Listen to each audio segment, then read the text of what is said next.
करायचं सोडून आज मोदी साहेब फक्त टीकाटिप्पणी करतायत.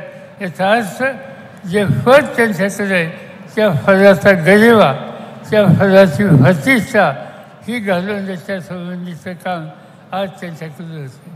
बेकारीचा प्रश्न असो, शेतकऱ्यांचा प्रश्न असो, कामगारांचा प्रश्न असो, कशातही त्यांचं लक्ष नाही. मगाशी बोलत असताना आमच्या सहकाऱ्यांनी सांगितलं की दिल्लीच्या सीमेवर एकदा शेतकऱ्यांनी आंदोलन केलं. ते सगळे शेतकरी ट्रॅक्टर घेऊन त्या ठिकाणी आले. दिल्लीच्या सीमेवर त्यांना आढळलं. मी 2-3 वेळेस त्यांना भेटायला गेलो.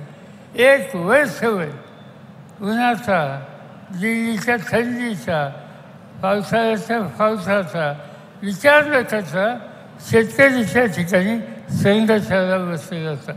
पण मोदी साहेबांच्या मनात असं कधी आलं नाही की हा काळ्या आईची सेवा करणारा शेतकरी त्याचं दुखणं जाणून घ्यावं, त्याच्या भेटीला जावं, त्यांचे प्रश्न सोडवावेत.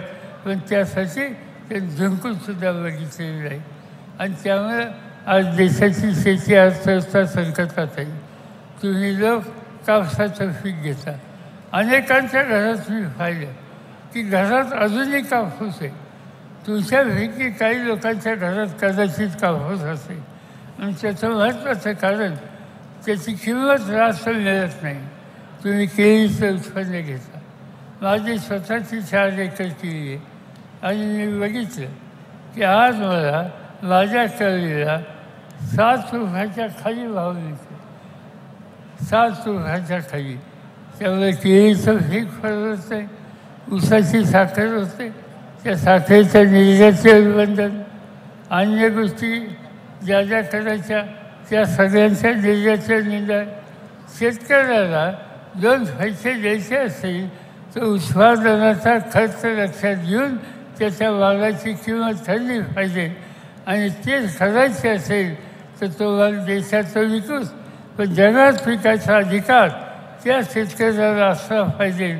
आजच्या या सरकारने शेतकऱ्यांची गळचेपी केली, तो त्यांचा अधिकार थांबवला आणि त्याचा परिणाम आज देशामध्ये शेतकरी आत्महत्या करतात असं दिसते.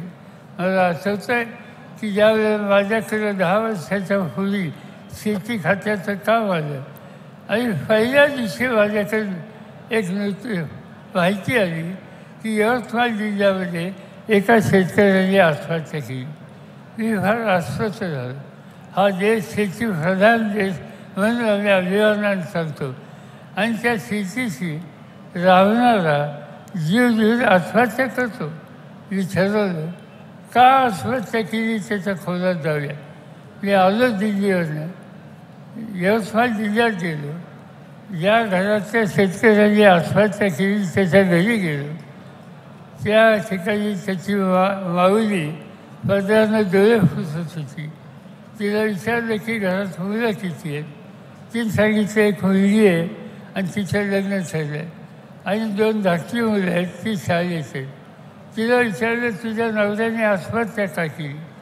तिने सांगितलं की शेतीसाठी कर्ज काढलं होतं, कर्ज फेडता आलं नाही आणि त्यावेळेला सावकारांनी घराची भांडी कुंडी बाहेर काढली, अब्रूचा पंचनामा केला.